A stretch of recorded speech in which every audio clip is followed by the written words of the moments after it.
tenéis la opción de preguntas y respuestas para que a medida que vaya transcurriendo la ponencia o al final, de alguna manera podáis transmitirme pues, cualquier pregunta, cualquier duda, cualquier sugerencia o cualquier debate que podáis iniciar para que yo, dentro de lo que vienen siendo mis competencias y conocimientos, pues pueda resolverosla. En este sentido, tenemos que empezar por el principio. Quizás muchas de vosotras no estéis familiarizadas ni con el término perspectiva de género, ni quizás tampoco con la disciplina de la historia del arte, por lo que el primer bloque vamos a introducir, que es la perspectiva de género. En este sentido, podemos decir que se entiende como perspectiva de género a la corriente revisionista que señala, por un lado, y por el otro, desestructura los sesgos de género y los sesgos sexuales que encuadran la mirada sobre determinadas disciplinas. En este caso y entre ellas, la historia del arte, que es la que me compete a mí. ¿Qué quiere decir esto? Pues que, pese a que aquí todas estamos familiarizadas con la premisa de que la historia la escriben los vencedores, por desgracia, en muy pocas ocasiones somos capaces de abarcar o de acercarnos a las dimensiones reales que este fenómeno conlleva y, sobre todo, a perfilar la identidad de estos vencedores más allá de una analogía con los conflictos bélicos. Porque la historia del arte, además de ser la historia del poder, también es la historia de las ausencias. Y son precisamente estas ausencias las que buscan poner de manifiesto las corrientes revisionistas de cualquier disciplina. En este sentido, la perspectiva de género aplicada a la historia del arte no es suficiente por sí misma. También es necesario introducirla y combinarla junto con, por ejemplo, lo que es conocido como la perspectiva de clase o la perspectiva antirracista en todas nuestras investigaciones, en todos nuestros campos de estudio y en todas nuestras disciplinas, para preguntarnos y para descubrir no solo única y exclusivamente dónde han estado o dónde hemos estado las mujeres a lo largo de la historia, sino también cómo y en qué condiciones han vivido todas aquellas situadas, por así decirlo, en los márgenes de los márgenes. ¿Qué ha sido de las mujeres negras y de las mujeres racializadas? ¿Qué ha sido de las mujeres pobres? ¿Dónde han estado las mujeres cuyas sexualidades se encuadraban lejos de lo que hoy en día consideramos como heteronormatividad? Por esta y por otras múltiples razones, la introducción de la perspectiva de género en nuestras respectivas disciplinas es un camino tan apasionante como desesperante, voy a seros sincera, no os voy a engañar, y es que generalmente todas las que nos adentramos en este campo experimentamos en un primer estadio una combinación entre un éxtasis total con el cabreo más absoluto a través de la primera pregunta que nos viene a la cabeza. Esta pregunta es: ¿por qué nadie me había hablado a mí de esto? A esta pregunta le siguen generalmente dos posibilidades. Una posibilidad más optimista y otra posibilidad que por desgracia es más realista. La primera respuesta proviene de nuestra capacidad de creer en los descuidos. Es decir, bueno, se les habrá olvidado mencionarnos esto, se les habrá olvidado tener en cuenta que el 50% de la población mundial ha existido y ha hecho cosas a lo largo de más de 21 siglos. Y bueno, siguiendo esta respuesta optimista, viene la segunda respuesta, que es habitualmente la que nos hacemos cuando ya hemos empezado a investigar, cuando ya no nos conformamos con el por qué no nos han hablado de esto, sino vamos a educarnos a nosotras mismas en todo esto que nadie nos ha contado. Y entonces es cuando descubrimos que no es que se les haya olvidado, es que a lo largo de la historia se han puesto en marcha diferentes dispositivos que de alguna manera han servido para censurar, para invisibilizar y para deslegitimar cualquier intento, por un lado de visibilización y por otro lado de representación, proveniente de sujetos políticos que no han ostentado el poder en ninguna de sus formas. En este caso vamos a hablar del sujeto político de las mujeres. Cuando imparto además esta clase de ponencias, siempre me gusta dirigirme a la audiencia haciendo la misma pregunta que una profesora me hizo a mí en su momento. Gracias a esta profesora y gracias a esta pregunta, mi cabeza hizo un clic que ni he querido ni he podido de alguna manera deshacer desde entonces. Así que ahora, de manera interna, me gustaría que pensaseis los nombres, por ejemplo, de 5 pintores de cualquier época, en cualquier parte del mundo. Entonces, pues empezamos a pensar pues, qué pintores conocemos del gótico, qué pintores podemos conocer del Renacimiento, del barroco, del neoclasicismo, de las vanguardias. puede que más o menos, tanto estemos familiarizadas como no, ya tengamos al menos algunos nombres. Ahora quiero que penséis internamente los nombres de, por ejemplo, 5 pintoras, también de cualquier época y también de cualquier parte del mundo.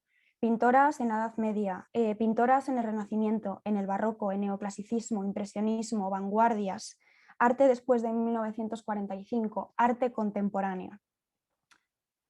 Antes de que tuviésemos que de alguna manera sustituir la presencialidad por la virtualidad, era, por hablar mal, pero también por hablar claro, bastante acojonante ver cómo los brazos de la audiencia se levantaban de manera masiva cuando hacía la primera pregunta. Es decir, cuando preguntaba cuántas personas sabrían nombrar a 5 pintores. ¿Y por qué digo pintores y no escultores o no arquitectos? Porque como veremos a lo largo de la charla de hoy, dentro de todas las disciplinas artísticas, la pintura ha sido la que, por así decirlo, más porcentaje de la tarta se ha llevado a lo largo de los siglos y con la que la gente está más familiarizada, y por eso es la que utilizo como ejemplo en esta clase de preguntas.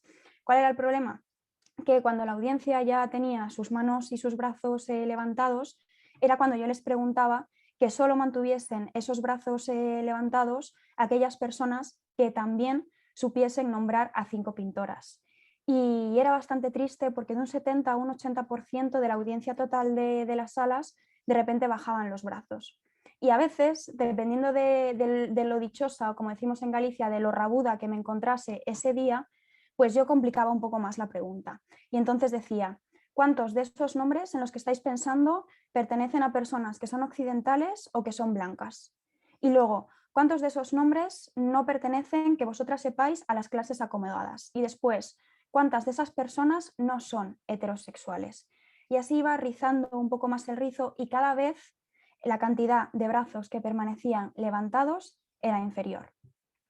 Este ejercicio, que es por un lado hoy mental, pero que en su momento, además de mental, también era grupal, es el que de manera más sencilla nos demuestra por qué la perspectiva de género es necesaria, tanto en la disciplina a la que me dedico, que es la historia del arte, como en todas las demás disciplinas. Y también, sobre todo, pone de manifiesto por qué es importante diversificar el discurso y poner en entredicho precisamente la dialéctica del poder. Esto es en lo que consiste la dialéctica del poder y esto es por lo que es necesario introducir la perspectiva de género en absolutamente todos los estudios y todos los campos, porque esta pregunta y este ejercicio puede repetirse hasta la saciedad en cualquier ámbito y el resultado probablemente y por desgracia sea casi siempre el mismo. ¿Cómo es posible, por tanto, que estemos o no familiarizadas con el mundo de las artes, nos suenen los nombres de Rubens, los nombres de Caravaggio, de Van Gogh, de Picasso, de Velázquez, pero en cambio no nos suenen nombres como Sofonis Banguissola, como Clara Peters, como Rosa Bonheur, como Bert Morisot o como Dora Maar? Esto no es algo casual. Esto no se trata de olvido. No es una mancha de café en una hoja que nos impide leer qué es lo que hay debajo.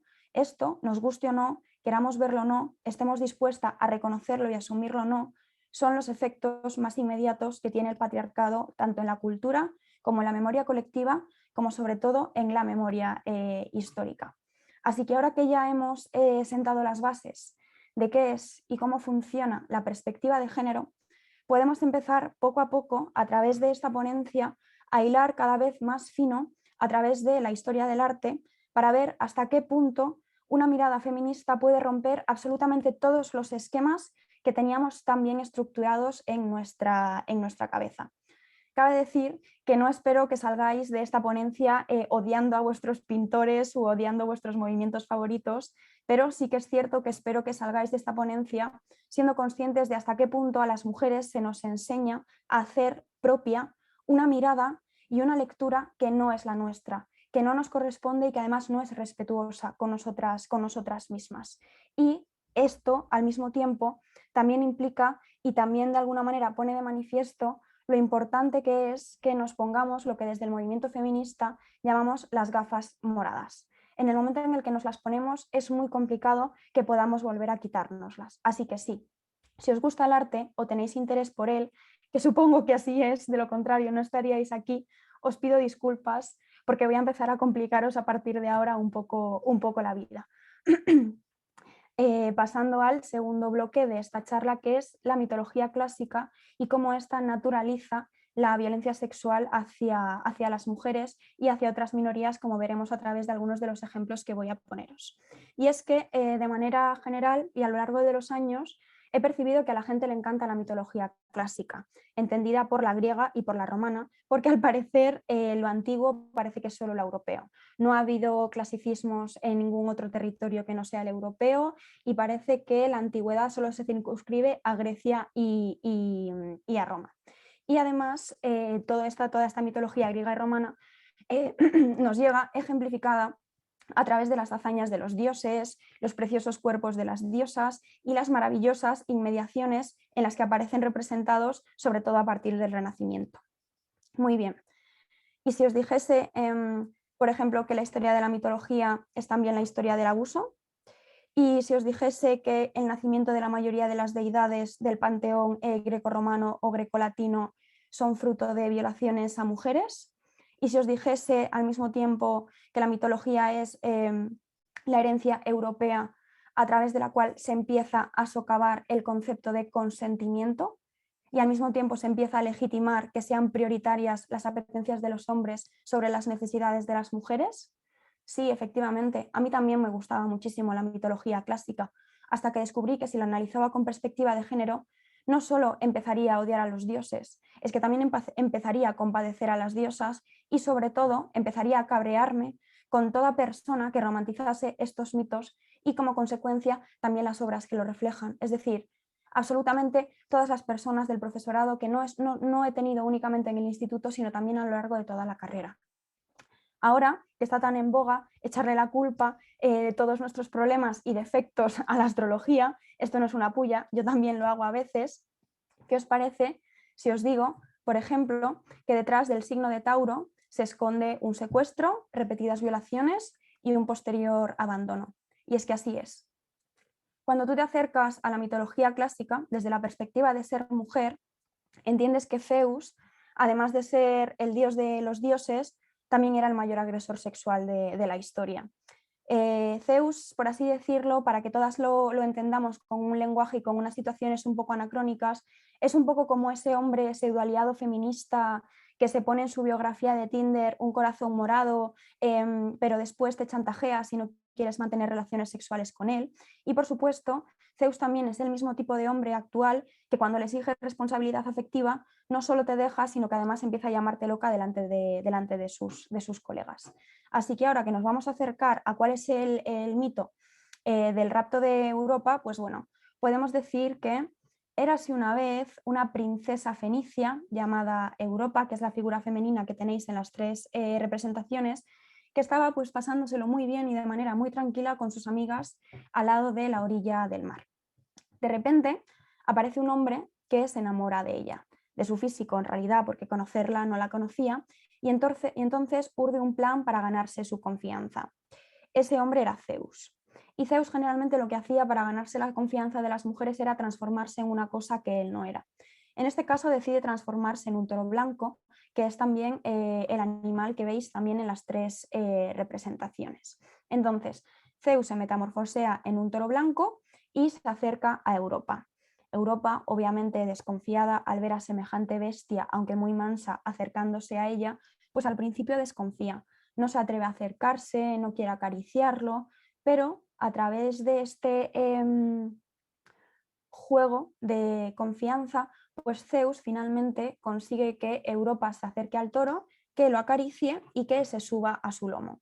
Es entonces cuando Zeus, en el momento en el que ya se ha granjeado la confianza de Europa, emprende la huida a través del mar hasta la isla de Creta. Ahí abusa sexualmente de Europa repetidas veces, de hecho la deja embarazada y cuando se cansa, Zeus abandona la figura del toro y esta pasa a convertirse en la constelación de Tauro. Absolutamente precioso, ¿verdad? Pues bueno, como veis, en cualquiera de estas tres representaciones, si no conocemos el mito, realmente lo que vamos a fijarnos es en lo que desde la historia del arte llamamos las características formales o el formalismo de las propias obras, es decir, cuál es la técnica empleada, cuáles son los colores empleados y lo que a nivel estético nos producen estas obras. ¿Cuál es la trampa del arte renacentista y del arte barroco y de no realizar una lectura política de estas obras? pues que al final son de alguna manera obras que están pensadas para producir el goce estético. Y al final lo que se produce es una subordinación del goce estético a lo que vienen siendo los principios éticos y morales de una relación justa y sana entre seres humanos, tanto del mismo sexo como de sexo contrario. Luego, por otro lado, también tenemos el rapto de Ganímedes. Y es que Ganímedes era un joven troyano, muchas veces se le representa como un adolescente, otras veces como un adulto, pero en general digamos que era un niño, por así decirlo, prepúber, que se había retirado al monte Ida para realizar precisamente el ritual entre el paso de la niñez a la juventud. En este ritual, en este sentido, pues muchos jóvenes troyanos y en general muchos jóvenes tanto de Grecia como de Roma, lo que hacían era apartarse durante un tiempo para vivir en soledad. Pues allí, cuando Ganímedes estaba solo, en algunos casos se le representa acompañado de las cabras, identificado como un pastor, otras veces aparece acompañado en los cuadros por un perro que al mismo tiempo también ayuda a identificar su labor pastoril o pastoral. Y Zeus, pues de nuevo, lo ve y como había pasado con Europa, se enamora de él. Entonces Zeus, de nuevo, vuelve a metamorfosearse en un animal, en este caso en un águila, que además también es uno de los animales simbólicos de Zeus, que más se suele de alguna manera relacionar con esta deidad, y lo rapta para llevarlo consigo al Olimpo. Allí, como es ya natural en el desarrollo histórico de las aventuras de Zeus, abusa sexualmente de él y lo convierte además en copero de los dioses, es decir, como si fuese el sirviente de los dioses para que todas las deidades del monte del Olimpo de alguna manera admiren la belleza y la juventud de Ganímedes. Y del mismo modo que pasó con Europa, porque aquí la historia en la mitología clásica siempre se repite, cuando se cansa de Ganímedes, pues lo envía a las estrellas y esta es la explicación que está detrás de el signo zodiacal de Acuario. Por tanto, detrás de este signo y detrás de esta constelación no solo se esconde también un abuso sexual, sino que se esconde también una historia de pedofilia, porque tenemos que tener en cuenta que Ganímedes era un niño que estaba transicionando en su paso a la adolescencia, a la juventud y a la edad adulta. Luego también, por si fuese poco, tenemos el caso de Perseo y Medusa. Medusa es aquella figura mitológica que nos enseñan a despreciar cuando somos pequeñas, pero con la que no podemos hacer otra cosa que empatizar cuando nos volvemos feministas y revisamos todos estos mitos que nos enseñaron a romantizar cuando lo que deberían hacer es horrorizarnos. Pese a que las representaciones artísticas de Medusa, como podemos ver, suelen mostrarla como un ser que presenta todas las características de la estética de la fealdad, Ovidio, en sus Metamorfosis, hace referencia a ella como una bella doncella, que de hecho era una doncella que servía en el templo de Atenea. Pero de repente llega otro dios, que en este caso no es Zeus, sino que es Poseidón, dios de los mares, y que, siguiendo la estela de Zeus, entra en el templo de Atenea, donde se encontraba Medusa, la viola y también la deja embarazada. Por tanto, tras haber mancillado su honor, se supone que uno de los principios por los cuales una mujer es doncella, tanto en la antigüedad clásica como a lo largo de toda la edad medieval, la edad moderna e incluso en la edad contemporánea, era porque de alguna manera éramos vírgenes, entendiendo y cogiendo muy entre comillas este término. Entonces, como Atenea tiene una doncella que ya no es virgen, se enfurece y en lugar de enfurecerse con la persona que ha mancillado el honor de Medusa, lo hace con la propia Medusa. Y precisamente por eso Atenea de alguna manera deja caer un hechizo sobre Medusa y sus cabellos se convierten en serpientes, como podemos ver, por ejemplo, en la imagen del centro o como podemos ver en la escultura de la izquierda. De nuevo aquí volvemos a tener la retórica tan actual y tan en boga hoy en día de culpabilizar a la víctima en lugar de situar la responsabilidad en el agresor. Pero como al parecer esto no era suficiente, ahora estaréis preguntando, vale, me has hablado de Poseidón, me has hablado de Medusa, me has hablado de Atenea, ¿y dónde entra? ¿Dónde tiene vela en este entierro Perseo? Pues bueno, había un rey que quería vengarse de Perseo y entonces, como sabía que Medusa había sido desterrada con sus hermanas, las gorgonas, pues le pide que vaya a traerle su cabeza, porque sabía que Medusa no solo tenía serpientes a modo de cabello, sino que también podía fulminarte con la mirada. pero como Atenea tenía muchos intereses involucrados en lo referente a Medusa, pues ayuda a Perseo y entonces pues le da un espejo, le da una espada y luego también convence a Hermes para que le ceda tanto sus sandalias aladas como también un casco con alas. Y entonces pues Perseo consigue arrancarle la cabeza a Medusa, llevársela a Atenea y a partir de ahí veremos como muchas de las representaciones de Atenea aparecen con la cabeza de Medusa en su escudo para protegerla en la batalla. Aquí ya no solo tenemos esta culpabilización de la víctima que sufre una agresión sexual y que al final, por así decirlo, termina pagando el pato, sino que también tenemos otra cosa que fomenta la mitología clásica, que es esta competitividad absoluta entre mujeres, por así decirlo, la atención masculina, para que veáis que aunque estamos hablando de textos y aunque estamos hablando de mitos que tienen en muchos casos más de 25 o 26 siglos de historia, siguen de alguna manera nos siguen permitiendo acercarnos a la retórica patriarcal de hoy en día. Pero es que esto no es todo. Mal que bien, puede que no estéis familiarizadas con las anteriores obras, pero probablemente con las que veis en esta diapositiva, sí. Y es que las dos primeras son dos obras de Bernini, la tercera es una escultura de Benvenuto Cellini y ahora os explicaré por qué la he añadido. En la primera escultura, bueno, antes de nada, Bernini es un escultor barroco y entonces pues en el barroco está en boga todo lo que viene siendo la representación de las pasiones, la representación de los sentimientos y de alguna manera se busca intentar generar e impulsar un sentimiento en la persona que está percibiendo esa obra de arte. Pero como estas obras pertenecen al campo del paganismo, porque pertenecen a la mitología clásica y no al campo del cristianismo, tenemos que tener en cuenta que no estaban diseñadas para ser contempladas por un amplio público, sino en general por altos cargos eclesiásticos, altos cargos de la nobleza o altos cargos de la burguesía. Entonces, en el primer caso tenemos, espero que veáis el puntero, el mito de Apolo y Dafne. Dafne era una ninfa, por tanto vivía en un entorno de bosque y Apolo pues es también conocido como el dios de las flechas y el dios del arco, entonces estaba cazando en ese bosque. Y de repente pues aparece Eros o Cupido, es decir, el dios del amor, que tenía ahí un rifirrafe bastante intenso con Apolo y entonces dice, bueno, pues voy a liársela un poquito parda a Apolo. Entonces, como Apolo está en el bosque y Dafne también está en el bosque, ya todas tenemos en nuestro imaginario colectivo a Cupido con sus flechas, entonces Cupido lanza dos flechas. En Apolo impacta una flecha de oro, lo que de alguna manera produce un amor totalmente desmesurado, y en Dafne impacta una flecha de acero que produce exactamente el efecto contrario. Por tanto, Apolo empieza a perseguir a Dafne por el bosque y obviamente Dafne, ya no solo porque había impactado en ella una flecha de acero, sino porque imagina que estamos nosotras tranquilas en un parque leyendo y de repente viene un energúmeno a perseguirnos, pues ¿qué vamos a hacer? ¿Quedarnos para saludarle y darle dos besos? No, vamos a echarnos a correr.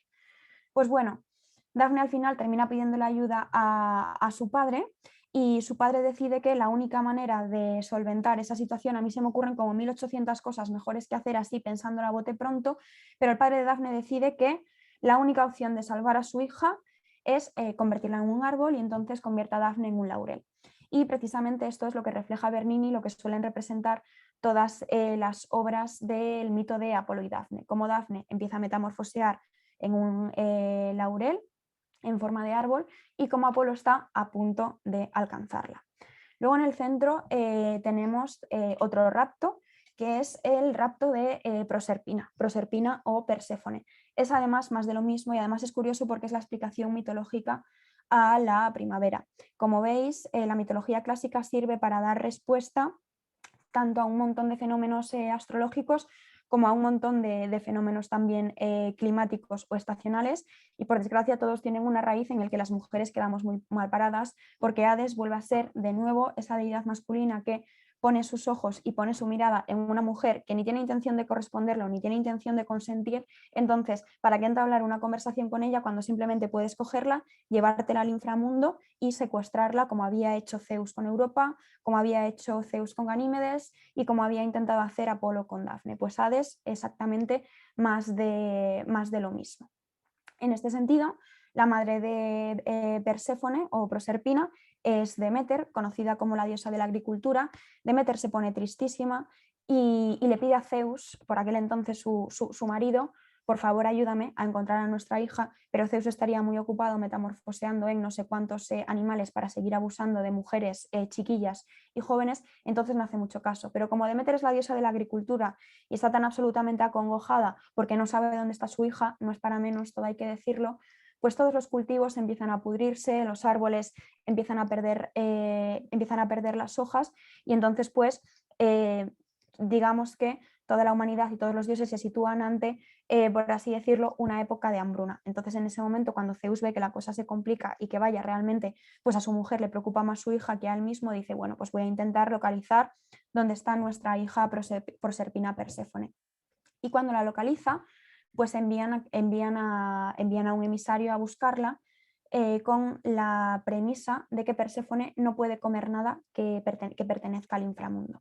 Dependiendo de las fuentes, algunas fuentes dicen que come, como por así decirlo, 3 frutos de granada, otras fuentes dicen que come 6 frutos de granada, entonces como ha comido alimentos que pertenecen al inframundo, el acuerdo al que llegan Hades y Demeter es que Perséfone va a pasar 6 meses en la tierra con su madre y va a pasar 6 meses en el inframundo con su captor.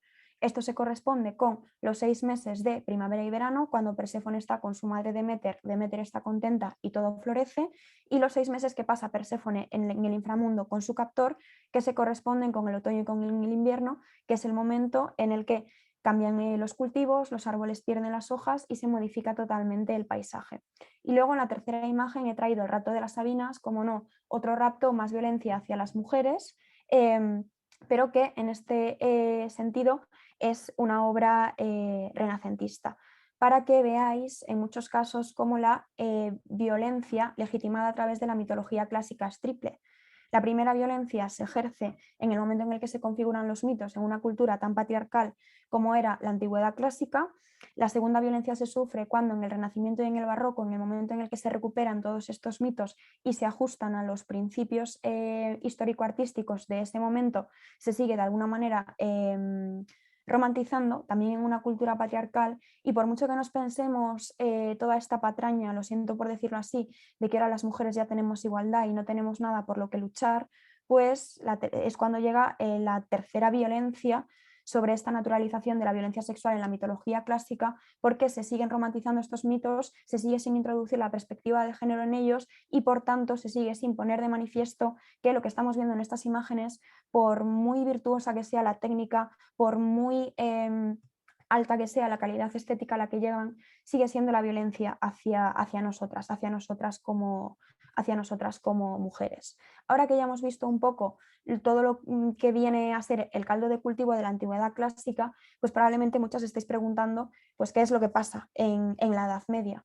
Pues lo que pasa en la Edad Media es un poco lo que decía Virginia Woolf cuando afirmaba que anónimo muchas veces fue nombre de mujer. Y es que en la Edad Media nos encontramos con unas dificultades derivadas del propio concepto de arte y sobre todo del propio concepto de artista. Y es que el concepto de artista no existía como tal, por mucho que nos pensemos que hubo artistas en la Edad Media, que hubo artistas en la Edad Moderna, realmente el concepto propiamente dicho de artista no se desarrolla hasta el siglo XIX. En la Edad Media se consideraba que las personas que realizaban arte en cualquiera de sus formas eran sobre todo artesanos, en la Edad Moderna eran artífices, y ya con el desarrollo, por así decirlo, de la ciudadanía, la Revolución Francesa y la Edad Contemporánea, es cuando surge el prototipo de artista tal y como nosotras lo conocemos hoy en día. Claro, ¿cuál es el problema? Debido a esto, como eran concebidos como artesanos, además de que todavía no se había desarrollado toda esa individualización identitaria de cada persona, eso empieza a surgir con el humanismo que trae cogido de la mano el antropocentrismo, etcétera, etcétera, etcétera, pues nos encontramos ya de base con la problemática de que es muy complicado hablar de autoría cuando hablamos de Edad Media. Sí que es cierto que, por ejemplo, tenemos el rastro de, yo qué sé, algunas personas puntuales, como puede ser el Mestre Mateo relacionado con la Catedral de Santiago, o como pueden ser determinados talleres muy punteros que de alguna manera en los sillares, que son por así decirlo los túmulos pétreos que forman parte pues, de las iglesias, de las catedrales, etcétera, etcétera, dejaban, por así decirlo, como un pequeño símbolo, que esto permite de alguna manera identificarlos con determinados talleres. Los artesanos y las artesanas no acostumbraban a firmar sus obras, por lo que si ya es muy complicado hablar de autoría en la Edad Media cuando se habla de autores masculinos, pues imagínate cuando se habla de autoras femeninas. Por eso muchas veces nos pensamos que no ha habido mujeres creadoras en la Edad Media, pero nada más lejos de la realidad. En este sentido, yo en este módulo voy a hablaros de tres de manera bastante rápida. La primera de ellas fue una monja y también una abadesa circunscrita en lo que hoy sería el territorio alemán, que es Hildegarda de Bingen. Es muy curioso porque aunque desde aproximadamente antes incluso del siglo XXI se conozca más o menos su figura, hace juraría que menos de 2 años salió en los periódicos la noticia de que habían encontrado en la momia de una monja, en uno de sus dientes, habían encontrado restos de tinta. Y esto de alguna manera ponía de manifiesto que en los scriptoria, que eran los espacios en los que se iluminaban los manuscritos y en los que se realizaban los códices, también obviamente estaban trabajando las mujeres, aunque han decidido omitirlo. No porque no lo supiesen, sino simplemente porque no han querido investigarlo y en caso de investigarlo han decidido omitirlo. Vamos a dejar de pecar de buenismo y a dejar de considerar que no nos han incluido en el canon porque no existíamos, sino porque ha habido numerosos intentos, como decía al principio, de alguna manera atacar a el derecho que tenemos las mujeres a recuperar nuestra memoria colectiva y a recuperar referentes en los que poder vernos reflejadas.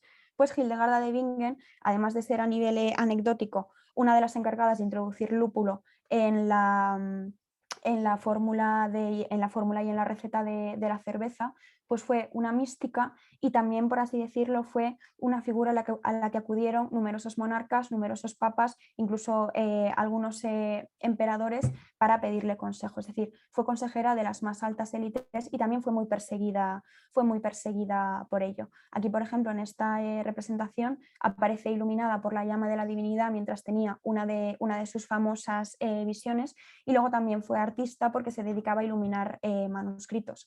En un momento en el cual las mujeres que accedían al monacato tenían que hacer frente, por así decirlo, a un doble control, no solo el control de la sociedad patriarcal, sino también de la entidad patriarcal propiamente dicha de la Iglesia, pues Hildegarda cogió a todas sus novicias y dijo, mira, yo sinceramente paso de todo esto, yo voy a coger a mis novicias, me voy a crear mi propio monasterio con mi propia abadía y así me voy a desvincular totalmente de este poder masculino.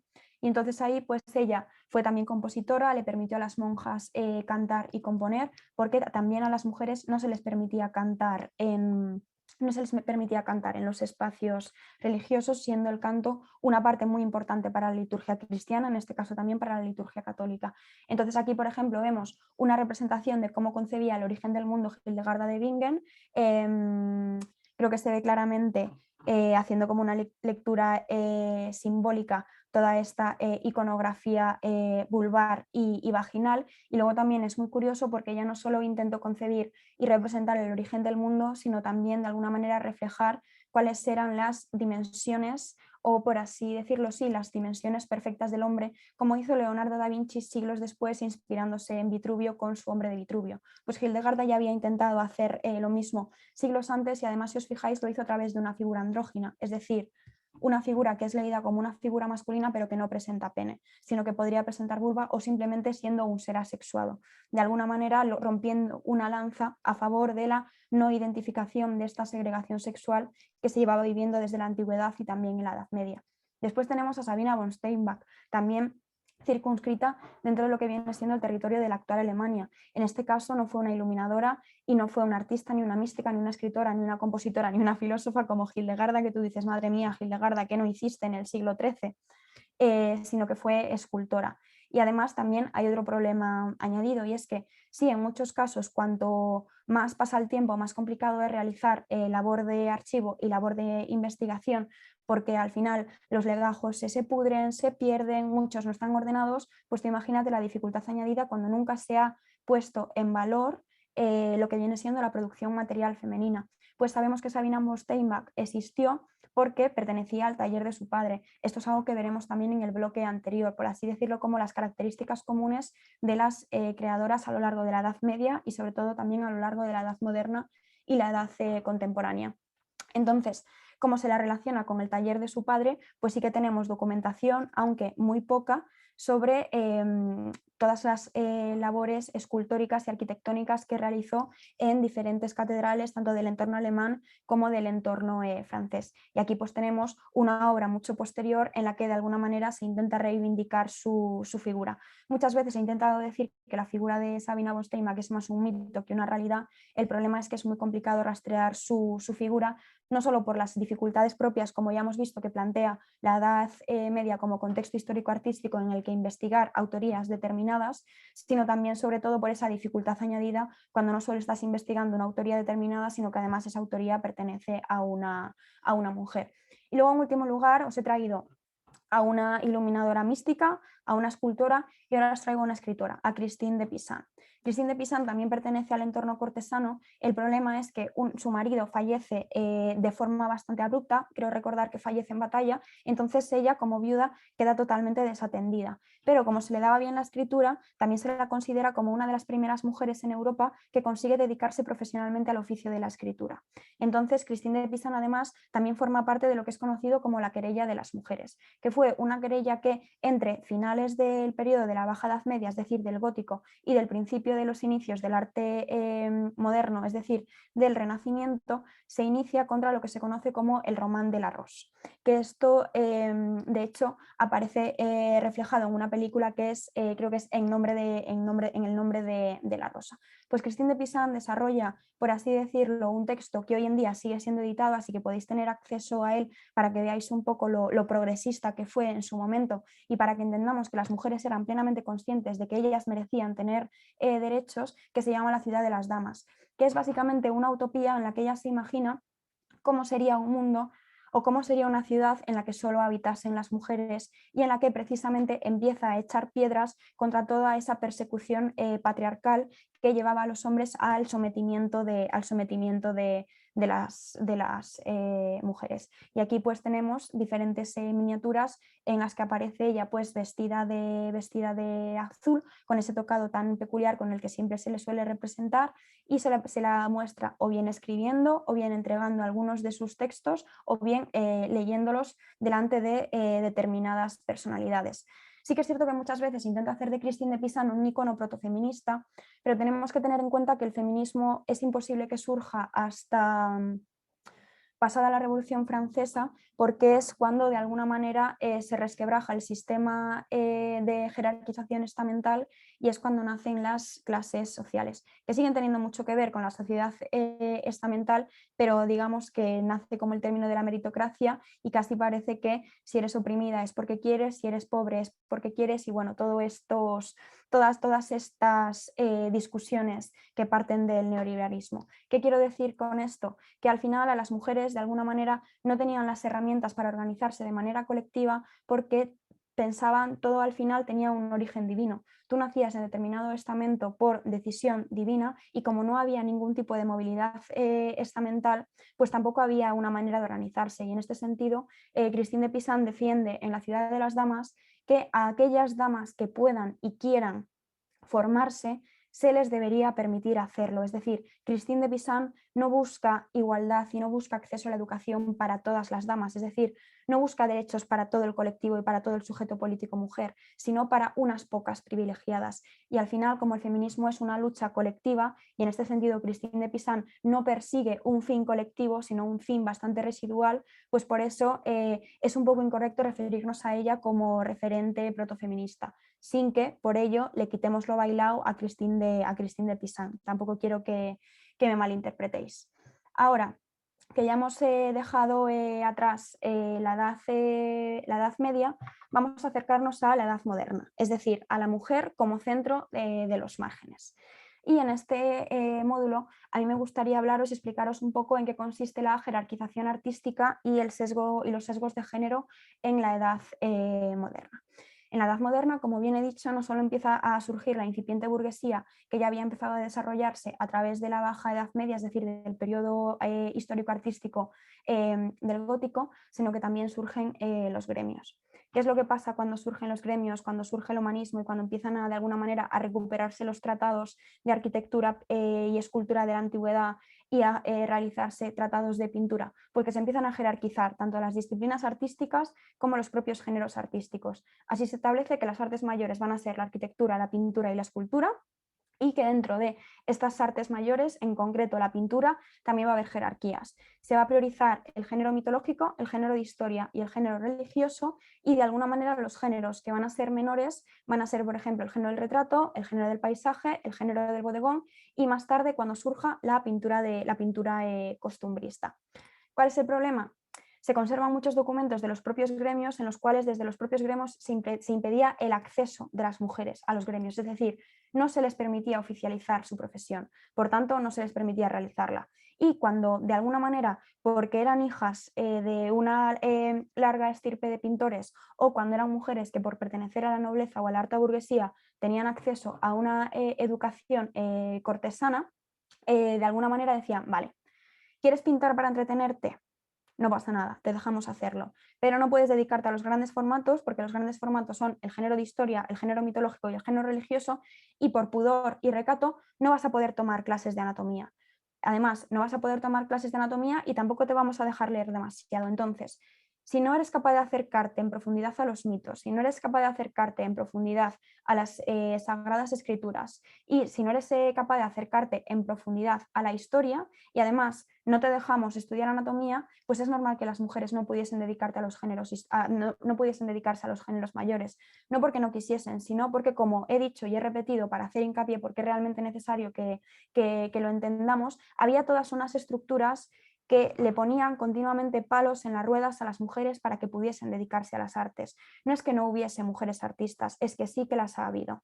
Y le han puesto las cosas muy difíciles y aún así ellas han dicho, yo estoy aquí, yo he venido aquí a pintar, a hacer lo que a mí me apetece, voy a hacerlo, punto, te guste o no. También para que veáis un poco los sesgos de género y lo complicado que es muchas veces acercarnos a la obra femenina desde los parámetros masculinos. Porque hay una historiadora del arte que se llama Linda Nochlin, que en un artículo muy importante que ella publica en 1971, cuando se considera que empiezan los estudios de género, es decir, hace más de 40 años y sigue habiendo gente que se piensa que esto de la perspectiva de género es algo novedoso, cuando es una corriente revisionista que tiene más de 40 años de recorrido, ella, claro, se pregunta, ¿por qué ha habido grandes mujeres artistas? No ha habido grandes mujeres artistas como Miguel Ángel o como Leonardo da Vinci.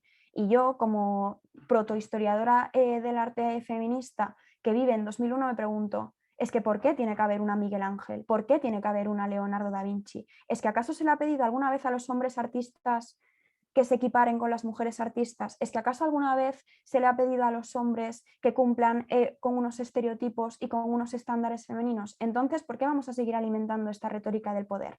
¿Por qué vamos a seguir pidiéndole a las mujeres que se masculinicen para poder apreciar lo que hacen? Precisamente por todas estas diferencias y todas estas trabas que han tenido que pasar, en mi opinión, tiene muchísima más calidad, no solo técnica, sino también simbólica, todos los artefactos y todos los productos artísticos que han generado, porque lo han tenido todo en contra. Yo me pregunto, si Leonardo da Vinci, si Rubens, si Velázquez, si Caravaggio hubiesen tenido que estar pariendo, cambiando pañales y cuidando a sus mujeres, en lugar de estar pudiendo dedicarse 24/7 a sus labores artísticas, pues quizás no hubiesen podido ser tan buenos en lo que hacían, porque no habrían tenido tiempo para hacerlo. Y creo que es importante que tengamos esto muy en cuenta a la hora de juzgar la producción artística de las mujeres.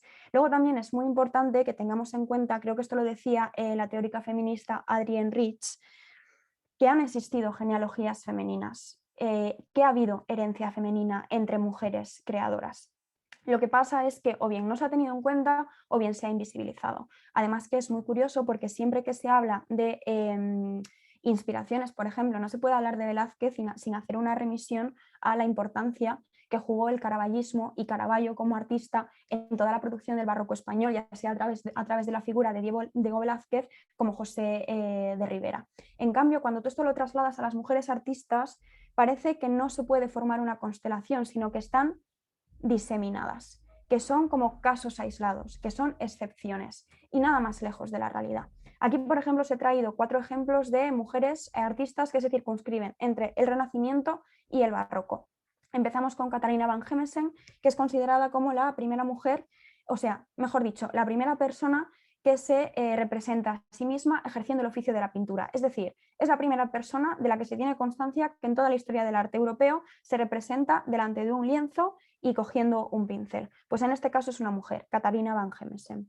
En este sentido, luego tenemos a Sofonis Banguissola, que como veis se inspira directamente en el retrato, en el autorretrato de Katharina van Hemmesen, porque aunque bien es cierto que por cronología y sobre todo por territorio, porque Katharina van Hemmesen de alguna manera se encuadra en el territorio de Flandes y dentro de la Escuela Flamenca del Arte, Sofonis Banguissola es una artista de Cremona, por tanto, una artista italiana que se encuadra dentro de la Escuela Italiana del Renacimiento. Pero sabemos que Katharina van Hemmesen tuvo que ser importante porque fue dama de compañía de María de Hungría y enseñó a pintar a María de Hungría, igual que hizo Sofonis Banguissola cuando vino a España y estuvo nada más y nada menos que 14 años en la corte española de Felipe II y enseñó también a pintar a Isabel de Valois, porque fue dama de compañía de Isabel de Valois. Y el retrato de Felipe II, que estamos cansadas de ver en los manuales de historia de España, es un retrato hecho por Sofonis Banguissola, no por Alonso Sánchez Coelho y no por Juan Pantoja de la Cruz, sino por Sofonis Banguissola. Y Sofonis Banguissola no aparece en la documentación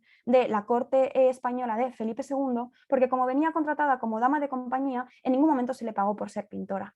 Entonces, claro, si utilizas los mismos materiales que Alonso Sánchez Coelho, que era el pintor de corte, utilizas el mismo espacio que Alonso Sánchez Coelho, es decir, el taller real, y aún por encima parece que las mujeres artistas no existen, pues los cuadros de Sofonis Banguissola han permanecido mal atribuidos tranquilamente pues más de 4 o 5 siglos, hasta aproximadamente los años 80 y 90 del siglo pasado. Y ahí están, y ahí está esa genealogía. Y luego esa genealogía la retoma Lavinia Fontana, una artista boloñesa, también italiana, que también aprende y de alguna manera también se vende no solo como mujer que pinta, sino también como una mujer leída y una mujer versada. Aquí por el recorte no se ve, pero aparece tocando la espineta y además aparece con una sirvienta, lo que de alguna manera está poniendo de manifiesto que tenía una posición acomodada, aunque Lavinia Fontana en este sentido no pertenecía a la nobleza, sino a la alta burguesía. Y luego en último lugar tenemos a Artemisia Gentileschi, que no solo se representa a ella misma pintando, sino que también se representa como alegoría de la pintura. Y todos estos autorretratos de mujeres pintoras, claro que sabían que estas mujeres pintoras existían. Obviamente en muchos casos no podían mantener una correspondencia entre ellas porque no estaban coincidiendo en la misma cronología, pero sabían que había habido otras mujeres antes que ellas. Y de ahí lo que se puede leer de esto es la importancia de ofrecernos a las mujeres, ya no a nosotras, que hemos crecido mayoritariamente sin referentes, sino a las jóvenes que vengan, a las niñas que vengan, a las protomujeres que están naciendo hoy en día, estos referentes para que sepan que hemos existido, que hemos hecho cosas y que ya no vamos a seguir creyéndonos, por así decirlo, lo siento de nuevo por mi mal lenguaje, pero es que estas cosas me cabrean mucho, la mierda de que más del 50% de la población no hemos hecho nada que merezca ser reseñado, ni en los manuales, ni en el sistema educativo, ni en los temarios, tanto de la educación obligatoria como de la educación universitaria. Luego, claro, seguimos avanzando, pasamos de la edad moderna y llegamos a la masculinización del discurso, también conocido como la misoginia y la homofobia afectan al discurso tradicional. En este sentido, he querido traeros uno de los ejemplos más paradigmáticos, que es el ejemplo de Rosa Bonheur. Aquí donde la tenéis, este es uno de, por así decirlo, sus primeros autorretratos, y aquí un retrato que le hacen cuando ella haya alcanzado una avanzada edad. Pues Rosa Bonheur nace en una familia privilegiada, porque esto es algo que suele atravesar a todas las mujeres artistas. Son mujeres privilegiadas, claro que son mujeres privilegiadas. Y en muchos casos, si no las hubiese atravesado el privilegio de la clase, pues en muchas ocasiones no habríamos de alguna manera tenido acceso a su producción artística. Por tanto, una de dos, o pertenecen a linajes de pintores o a linajes de escultores o en general a linajes de artistas y por eso son sus propias familias las que las emplean como mano de obra bien barata, bien gratuita en sus propios talleres y a veces cuando el padre fallece o está demasiado mayor como para poder seguir trabajando es cuando le cede el testigo a su hija. O por otro lado están las mujeres de clases acomodadas que tienen acceso y derecho a determinada educación y pueden utilizarla en su beneficio para oficializar esa práctica. En este sentido, el padre de Rosa Bonheur estaba afiliado a una corriente de pensamiento que se llama el sansimonismo y el sansimonismo defendía la igualdad entre los sexos y esto también se trasladaba a la educación. Por tanto, aunque Rosa Bonheur tenía hermanos y aunque el matrimonio Bonheur tuvo hijos e hijas, los educaron en igualdad de condiciones. A Rosa Bonheur le encantaban los animales. De hecho, aprendió el abecedario dibujando animales cuya letra empezaba por orden alfabético. Fue una de las pintoras más cotizadas del siglo XIX en Francia. De hecho, y al contrario de lo que suele pasar con la mayor parte de pintores y la mayor parte de artistas, nunca fue tan cotizada después de haber muerto como lo fue en vida. Y aquí traigo pues 3 ejemplos. Los 2 ejemplos de la izquierda que aparecen superpuestos, tenéis que pensar lo que os había dicho de que a las mujeres no se les permitía dedicarse a los grandes formatos, pues las obras de Bonheur son absolutamente estratosféricas. Tranquilamente pueden medir entre 5 y 6 metros de largo, lo que es una auténtica monstruosidad, y también entre 2 metros y 2 metros y medio de alto. Son obras colosales que de alguna manera también pone de manifiesto los espacios que iban a habitar estas obras. Y luego a la derecha tenemos la obra del Cid, que fue un regalo que le hizo Rosa Bonheur a un monarca español y que estuvo, dejadme echar así un cálculo rápido, pues más de 100, 120 años en los depósitos del Museo del Prado. ¿Sabéis por qué ahora ha pasado de estar cogiendo polvo en los depósitos del Museo del Prado a estar expuesta en la colección permanente?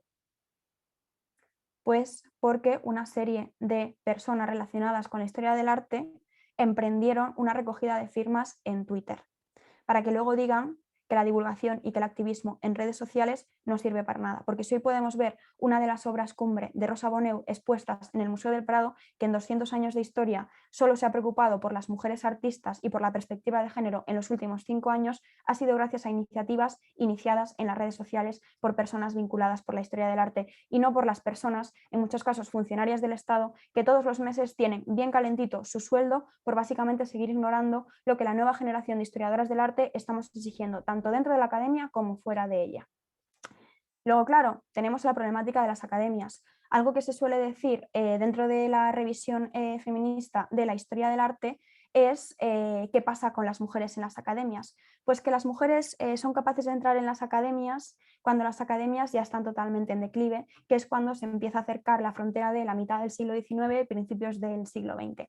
Aquí tenemos un retrato de, por así decirlo, los hombres que formaban parte de la Academia de Bellas Artes de Inglaterra. Muy bien.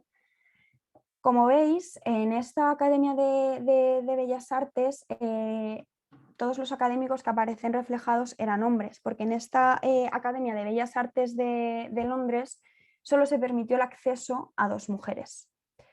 A 2 mujeres que, como os había dicho, se les impedía tomar clases de anatomía y en muchos casos se les impedía formar parte de las clases en las que estaban los hombres, como siempre, para que los hombres no se distrajesen. Os recuerdo que hoy en día seguimos teniendo que presenciar cómo en muchas aulas se intenta de alguna manera censurar la forma de vestir de las alumnas para que los profesores no se distraigan. Pues esto pasaba en el siglo XIX y sigue pasando en el siglo XXI, para que veamos, en primer lugar, que las cosas no han cambiado tanto y en segundo lugar, cómo los soportes artísticos y las obras de arte nos sirven para reflejar tendencias que siguen existiendo hoy en día. Y de hecho las hacen más patentes porque aquí los vemos a todos estos señores decimonónicos y decimos, pero si eso fue hace un montón de años. Sí, pero es que lo tenemos a la vuelta de la esquina. Pues en esta obra están tomando una clase de desnudo, aquí están los 2 modelos de desnudo, aquí de hecho hay una escultura que muchas veces también utilizaban y en esta obra hay 2 mujeres, las 2 mujeres que eran académicas y están aquí. No se les permitía entrar, así que como tienen que hacer, por así decirlo, igual que ahora se toman fotos de diferentes promociones, pues en este momento se estaban realizando determinados cuadros y entonces pues aquí Angelica Kauffman y a su compañera juraría que era Mary Anderson, ¿cómo la retratan? Pues en la pared a través de un retrato. No vaya a ser que aunque sea en una obra, como buenas académicas de la Real Academia de Bellas Artes de Londres que son, vayamos a dejarlas, vayamos a introducirlas dentro del canon artístico y dentro de esta representación, para que veáis un poco todos estos niveles de masculinización del arte femenino y un poco de toda esta misoginia y todo este peso patriarcal al que tenían que hacer frente las mujeres. Luego también tenemos que entender que no podemos acercarnos a los dispositivos artísticos y a las obras de arte de alguna manera alienándolas totalmente de su contexto, porque son dos cosas que se retroalimentan de manera constante. ¿Qué quiero decir con esto? Pues que como respuesta a los movimientos organizados de liberación femenina que surgen a partir de la Revolución Francesa, cuando se dan cuenta de que las mujeres han perseguido a Luis XVI hasta Versalles para decirle no te vayas de aquí porque queremos tu cabeza, a las mujeres que han luchado en las barricadas con los hombres para defender sus derechos, de repente, cuando ellos adquieren la ciudadanía, ellas no. Ellas siguen siendo el tercer estado del tercer estado. No son ciudadanas. Y esto aparece reflejado en los cuadernos de quejas que se conservan de ese contexto donde las mujeres se quejaban de hemos muerto con vosotros, hemos luchado con vosotros, nos hemos arriesgado el pellejo con vosotros y ¿ahora qué? Ahora que vosotros ya tenéis la ciudadanía, a nosotras nos queréis seguir dejando en casa. Claro. Entonces, empiezan los movimientos de emancipación femenina. Se ponen en boga en Europa todos los movimientos sufragistas. También hay que tener en cuenta, siguen siendo mujeres blancas, mayoritariamente burguesas. No podemos dejar de señalar que dentro también del sufragio femenino y dentro de los derechos de las mujeres también somos capaces de tener privilegios sobre otras mujeres, por mucho que todas estemos atravesadas por la misma opresión. Claro, pues desde las artes también se produce una réplica antifeminista, del mismo modo que se produce una réplica antifeminista desde la filosofía, desde la economía, desde el sistema judicial y desde el sistema político. ¿Cuál es la réplica antifeminista? Pues en primer lugar, en el siglo XIX surge la tipología de la femme fatale. Es muy curioso porque, sobre todo a lo largo del siglo XX y sobre todo también debido al uso de este arquetipo en el cine, casi parece que la femme fatale es un arquetipo feminista, de mujer empoderada, de mujer liberada, y es que no puede haber un origen más patriarcal de un arquetipo femenino como es el de la mujer fatal. Entonces, a través del neoclasicismo y sobre todo a través de, en la época victoriana en Inglaterra, a través del prerrafaelismo, se empieza a configurar la representación de la mujer perversa, de la mujer fatal, de esa mujer que con sus encantos de alguna manera va a llevar al hombre por el camino de la amargura, es decir, un victimismo que nada tenía que ver con lo real, porque recordemos que las mujeres no tenían derecho, no podían votar, no podían acceder a la educación, no podían tener propiedades a su nombre, no podían ni siquiera ostentar su propio dinero. Realmente estaban asustados por una quimera que no existía, por algo que no existía. Y entonces es cuando se empieza a hacer una lectura de mujeres tan importantes como fue en su momento Cleopatra, no solo en clave occidental, sino también en clave misógina, es decir, Cleopatra como mujer fatal, Cleopatra como mujer que lleva al Imperio Romano prácticamente a la ruina.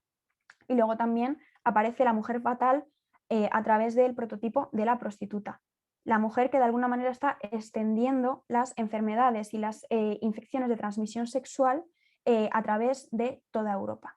Y entonces aquí se la representa, esta obra en este sentido se llama la esclava, y luego pues aquí tenemos una obra que fue la empleada como, por así decirlo, portada de la exposición de invitadas, que también de manera muy somera en la cartela que había en la exposición, pues se nos dice que era, por así decirla, como una acompañante de los clubs nocturnos. Y entonces esta es una de las primeras respuestas antifeministas, es decir, aquella mujer que es prostituta, aquella mujer que adquiere determinado poder político es mala, es perversa. Entonces vamos a desarrollar toda esta iconografía misógina de la mujer fatal. Esta iconografía misógina también se desarrolla a través de la tipología de las bebedoras de ajenjo. Hoy quizás nos sorprende, pero sí que es cierto que en el siglo XIX las únicas mujeres que podían caminar solas por la calle eran las prostitutas. Por tanto, en el momento en el que tú entiendes estos códigos históricos de la época, sabes que si hay una mujer que aparece representada sola en un bar, probablemente fuese una prostituta. Porque de hecho así es como se marca esa diferencia en el siglo XIX, es decir, hace dos telediarios entre la buena mujer, que es la esposa, que es el ángel del hogar, como veremos ahora en breves, y lo que es la mala mujer, que es la mujer que no va en compañía de los hombres, que es la mujer que está perdida, que es la mujer que va a ser nuestra perdición. Y entonces también, como podéis ver, la tipología de la bebedora de ajenjo es esa mujer que bebe sola, es esa mujer que fuma, algo que estaba mal visto, no, lo siguiente dentro de las mujeres, y además por un lado está esa mujer perversa, como habíamos visto en el prototipo de mujer fatal, que también es bella y es precisamente esa belleza la que pierde a los hombres, y luego está el prototipo de la mujer perdida, que es esa mujer fea. ¿Cuál es la lectura que se puede hacer de estos cuadros? ¿Cuál es la lectura histórica que se puede hacer en base a estas obras? Pues que si eres una mujer que no se casa, si eres una mujer que no es madre ni esposa, una de dos: o vas a ser una mujer descarriada y vas a ser una mujer perversa, o vas a ser una mujer fea y por eso nadie te quiere. Y por eso vas a tener que terminar transitando los sitios sola, porque no va a haber ningún hombre que de alguna manera te acoja en su seno y vas a tener que utilizar tu cuerpo para poder seguir viviendo. Y luego, en contraposición, porque al final la historia del arte, la historia del feminismo y la historia del patriarcado es la historia de la dicotomía entre la buena y la mala mujer, tenemos al ángel del hogar. Al ángel del hogar que, tanto en la versión de mujer humilde de clases bajas como en mujer perteneciente a la nobleza, es esa esposa sumisa al marido y esa madre abnegada a los hijos, como podemos ver en cada una de estas representaciones. Además es muy curioso porque en España tenemos el enfrentamiento entre los isabelinos y los carlistas. De repente, María Cristina de Borbón consigue ser reina regente mientras Isabel II es demasiado pequeña como para poder llegar al trono, y es muy curioso porque ambas monarcas, ambas reinas también pintaban. Pero en cambio en los libros de historia nunca nos mencionan que también eran pintoras. No de muy buena calidad, pero yo me pregunto, todos los museos están llenos de obras mediocres de hombres, ¿y por qué a las mujeres no se nos consiente la mediocridad igual que se les consiente a ellos? Ya bastante que eras una reina y que aún así quisiste aprender a pintar, fuiste a los museos y a las colecciones reales para copiar. Al menos dímelo, aunque sea pónmelo en un pie de página debajo del manual de historia de España de segundo de bachillerato.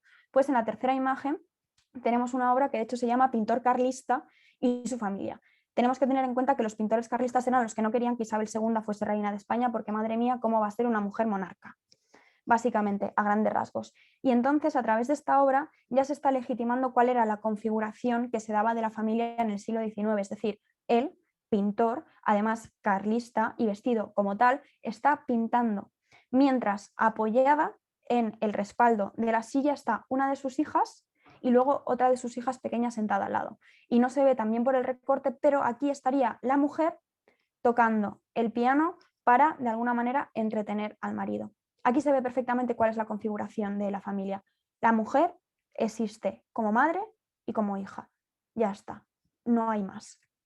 Luego, claro, ya para cerrar este módulo, no deja de ser bastante interesante que en la parte de arriba tenemos una obra de la pintora Aurelia Navarro, que fue presentada en 1906 a la Exposición Nacional de Bellas Artes de España, y abajo tenemos la archiconocida Venus del Espejo de Velázquez.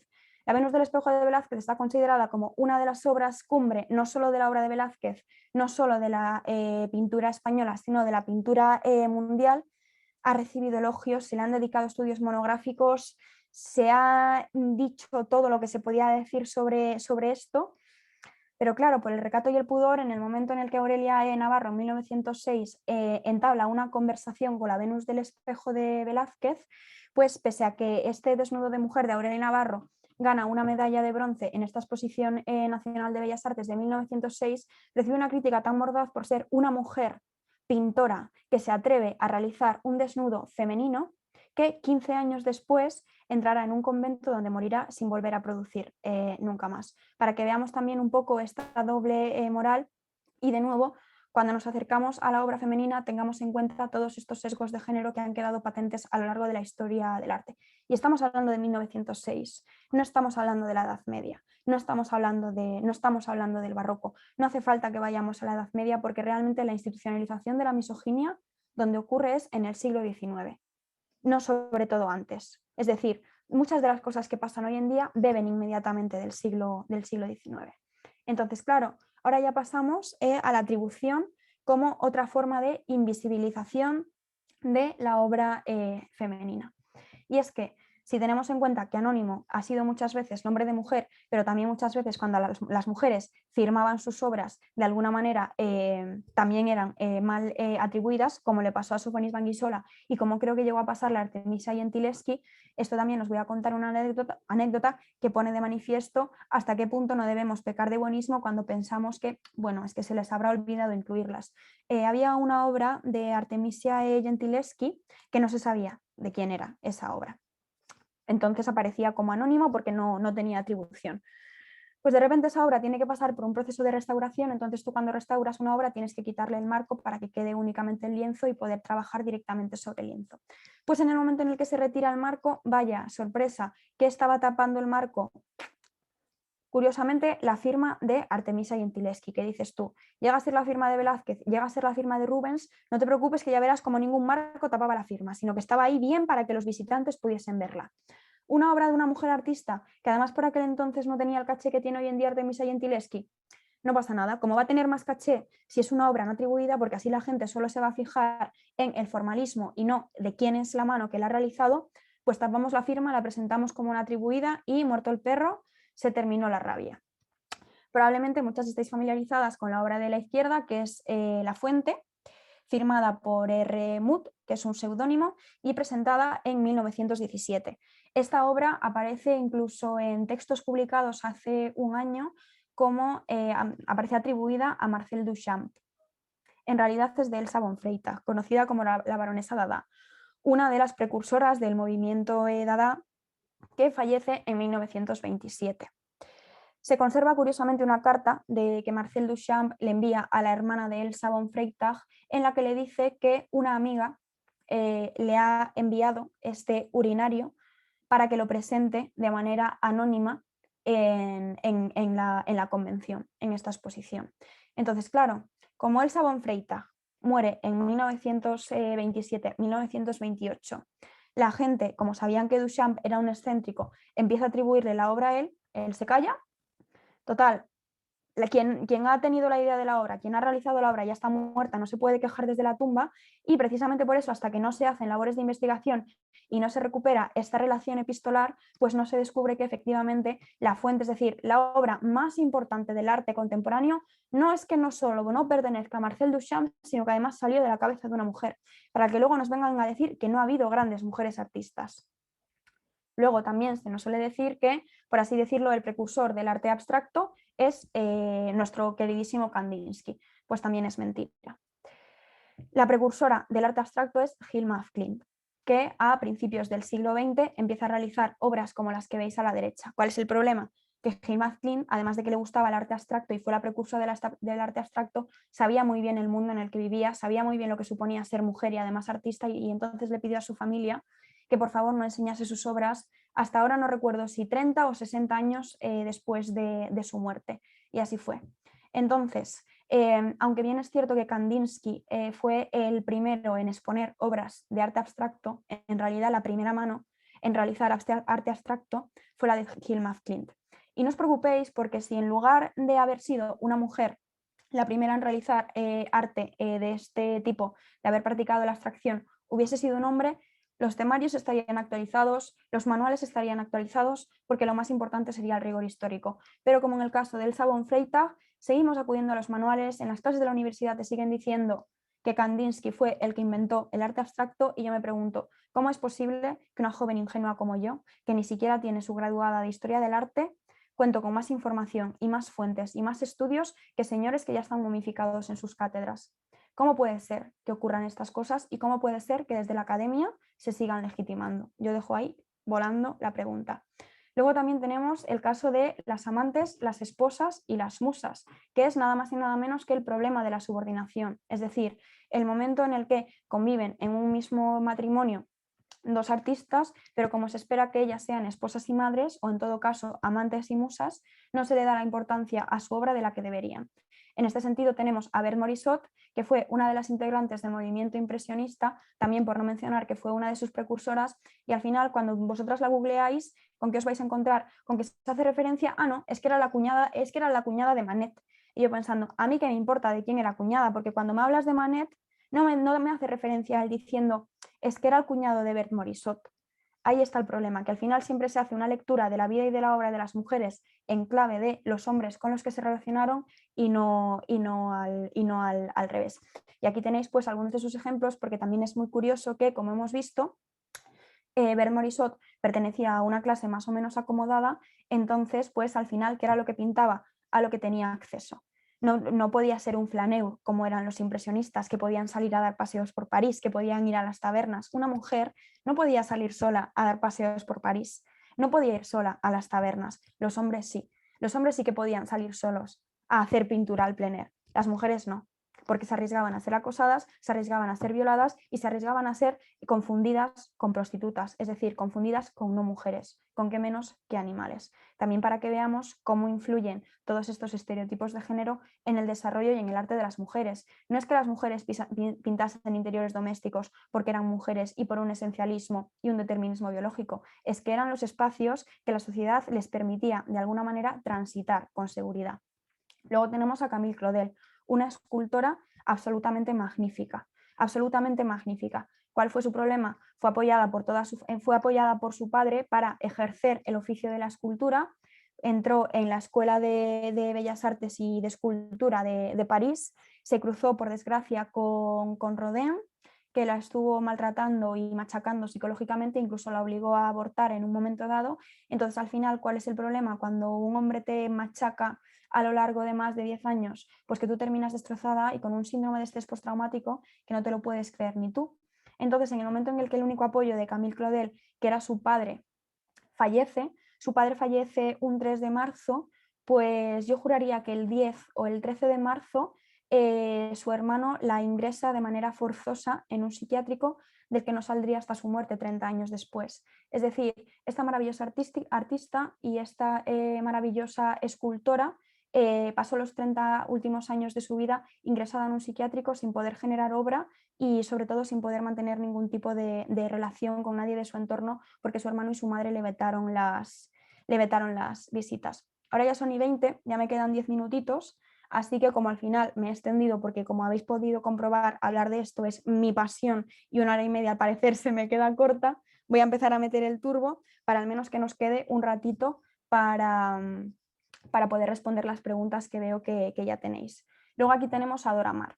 Dora Maar perteneció a la corriente surrealista, sobre todo en la vertiente de fotografía, pero también realizó algunas obras de pintura. ¿Cuál es el problema? Siempre se la vincula como una de las musas de Picasso. En realidad no fue musa de Picasso, fue víctima de Picasso, como otras 7 mujeres a las que este gran genio destrozó no solo mental, sino también psicológica y físicamente. Pues ¿cuál es el problema? Que al final también partimos de la misma base. Un hombre se involucra sexoafectivamente con una mujer a la que destroza, se espera que esa mujer no presente secuelas de maltrato, se la psiquiatriza y patologiza por ello, y en el caso de Dora Maar llegó a recibir incluso varias sesiones de descargas de electroshock, cuando en realidad lo que necesitaba era ser entendida por una sociedad que ni siquiera era capaz por aquel entonces de estructurar lo que suponía la violencia de género.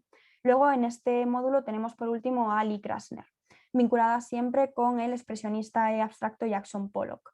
Lee Krasner también hacía expresionismo abstracto.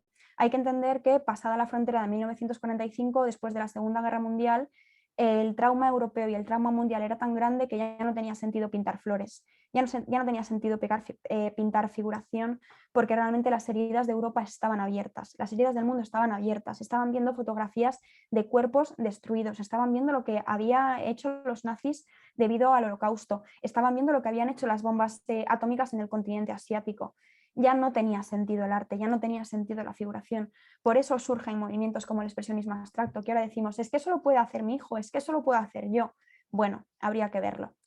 Pero dentro de todo este clima, las pinturas de Jackson Pollock como expresionista abstracto son cotizadísimas y en cambio Lee Krasner, cuando hace una exposición conjunta con su marido, recibe una crítica tan mordaz como le había pasado a Aurelia Navarro en 1906, que Lee Krasner destruye toda su obra y ella dice que ella tenía que decidir, que ella no podía ser Lee Krasner artista y no podía ser Lee Krasner mujer de Jackson Pollock.